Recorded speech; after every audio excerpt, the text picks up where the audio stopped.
Témoignage exclusif ce soir, combattant français dans les forces spéciales ukrainiennes au sein du régiment Azov. Bonsoir Paco, je suis ravie de vous accueillir. Vous étiez dans le Donbass, vous allez bientôt rentrer.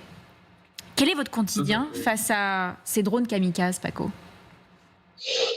Alors notre quotidien dans le Donbass, c'est très compliqué, effectivement, comme disait le général à l'instant, on subit des pertes électriques, ce qui nous met, nous, dans les difficultés énormes au niveau des...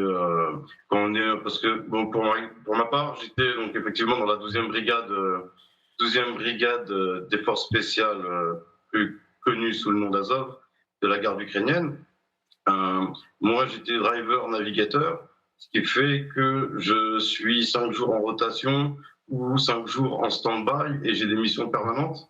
Donc, quand on est en position, on n'a pas trop de problèmes de l'électricité parce qu'on est en générateur, des EcoFlow, c'est assez simple. Quand on est hors du terrain opérationnel direct, on est dans les complications, le froid, et les drones nous frappent énormément. Or, on a besoin de courant pour énormément de choses. Nous, on a des systèmes à recharger pour les véhicules, anti-FPV, anti-drone. L'électricité, je salue énormément les Ukrainiens qui travaillent l'électricité parce que on a des coupures qui sont plus courtes que j'ai connues en 2023. Cette année, ils sont très réactifs, ça va très très vite malgré les Shahed qui se crachent. Comme disait le général à l'instant, c'est très compliqué d'intercepter tous ces drones à l'heure actuelle. Vos équipes, moi je suis sur Kiev, donc hier ça a été, c'était, je dirais indécent. Nous sur la ligne de front, on comprend, c'est le jeu. Ici, c'est que des frappes civiles. Il y a aucun but. C'est la terreur, c'est de la peur, je suis désolé, c'est tuer, c'est assassiner des enfants, c'est assassiner des familles. On voit absolument pas le but des frappes sur Kiev. Aujourd'hui, la guerre est complètement différente. On n'est plus dans une guerre traditionnelle comme on a connue en 2023 et peut-être au début 2024 et encore. Aujourd'hui, c'est très compliqué. La ligne de front, c'est plus qu'une ligne zéro, c'est une ligne zéro qui va jusqu'à 40 km.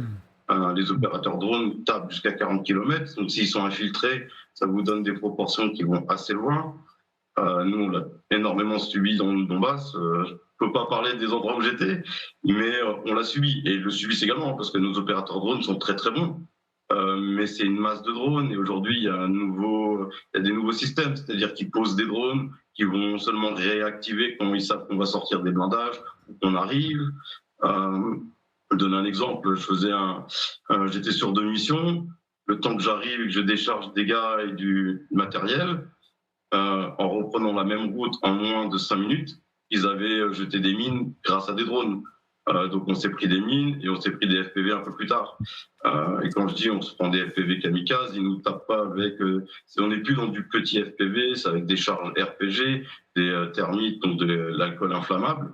Ils brûlent, c'est 13 ou 14 FPV sur un véhicule, si le véhicule n'est pas arrêté avec un ou deux.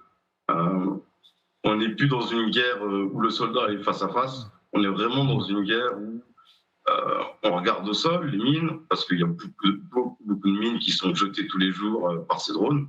Et ensuite, les drones c'est des essaims. Vous allez vous retrouver avec 5, 6 drones au-dessus de votre tête qui sont en train de vous chasser. Et il y a des moments où vous demandez, c'est pour moi, c'est pour l'autre, c'est nous tous, vous savez pas trop. C'est très compliqué dans les deux camps. C'est très très compliqué. La durée des véhicules est très réduite.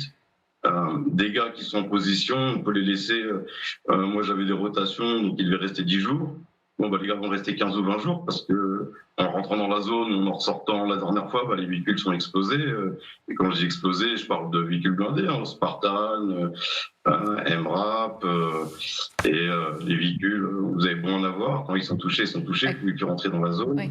Et y aller à pied, c'est risqué, très très risqué. Paco, une question du général Paloméros qui vous écoute depuis tout à l'heure. Tout d'abord, je voudrais vous témoigner toute mon admiration pour votre engagement auprès des forces ukrainiennes.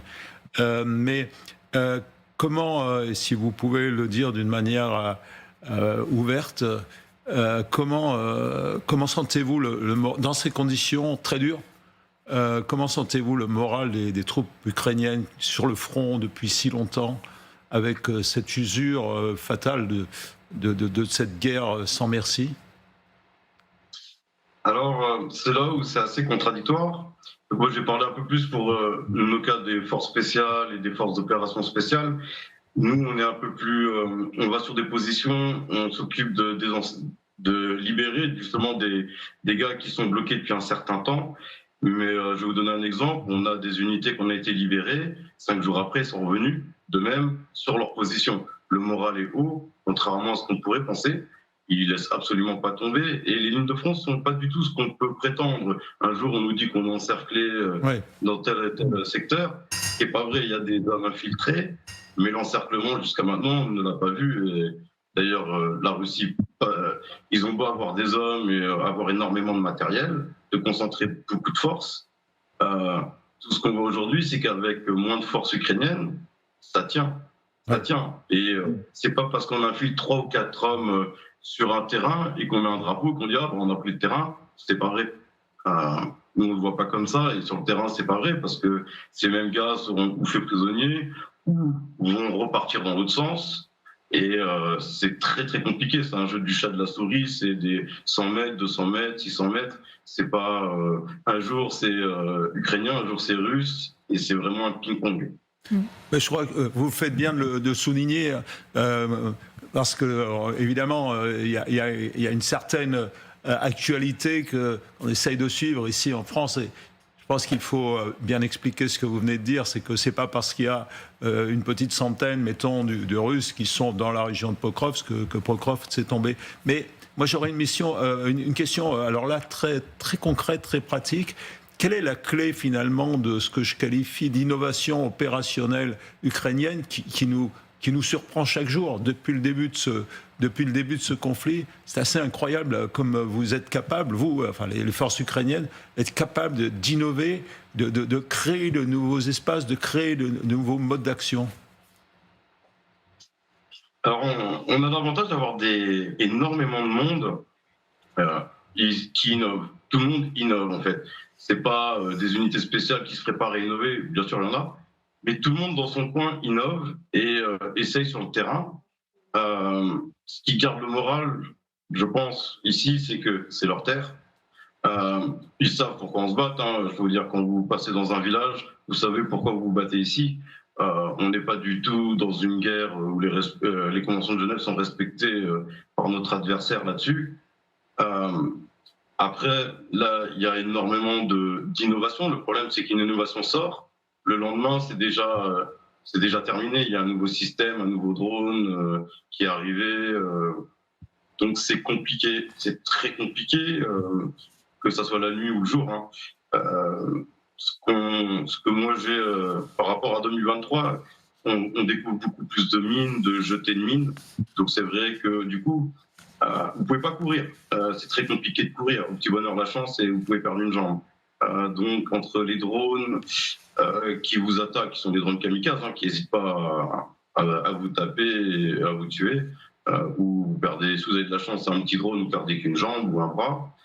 La chose étant, vous pouvez aussi courir des drones et vous prendre des mines.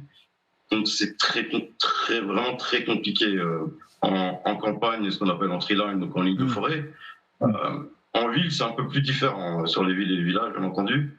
C'est une autre guerre, mais là aussi, les drones rentrent partout. Hein. Ça rentre dans les maisons, dans les blindages. Nous, quand on sort d'un blindage, je peux vous garantir qu'on n'est pas sûr de est-ce qu'il est au-dessus, est-ce qu'il est derrière. Moi, le dernier qui m'a tapé avec un véhicule, on ne le voyait même pas. En fait, il était juste au-dessus de notre véhicule et on avait beau avoir des systèmes anti-drones, j'avais beau avoir tout ce qui est possible et imaginable. Il est quand même venu et nous a tapé sans hésiter. Paco, vous m'aviez dit que vous aviez vu beaucoup de prisonniers russes. Que vous disent-ils déjà? Et est-ce que vous avez vu des prisonniers également qui n'étaient pas russes? On a vu de plus en plus de nationalités venir dans les rangs des Russes, des Nord-Coréens, des Vietnamiens, ce que dit la presse américaine. Est-ce que vous avez vu ça également? Alors, pour ma part, j'ai vu donc je sais que mon régiment actuellement fait pas mal de prisonniers. Moi, quand j'étais en opération, on n'en a pas fait, mais on avait les brigades à côté de la nôtre qu'on en fait, donc on en a vu pas mal. Mais j'ai pas vu d'étrangers sur le secteur où j'étais. C'était vraiment des Russes. mais pas des Russes d'armée, je dirais, qui étaient là forcément volontairement. On a quand même pas mal de gars qui se rendent dans le secteur où on était. Ça se rend parce que contrairement aux Ukrainiens, les Russes n'hésitent pas à abandonner leurs gars. Ce qui n'est pas notre cas. Nous, les gars, ils sont une vie, c'est une vie. On va préserver une vie. Les gars sont bloqués, ils n'ont pas d'eau, on va trouver la solution. Les gars sont bloqués, ils sont blessés, on va chercher la solution. Ce qui n'est pas le cas dans le camp adverse. C'était une autre brigade que j'ai croisée en sortant de notre zone d'opération. Ils avaient des prisonniers, mais qui étaient faits prisonniers parce qu'ils n'avaient plus rien. Ils n'avaient plus rien, ils étaient là depuis une semaine en attente. Et du coup, ils attendaient juste d'être faits prisonniers.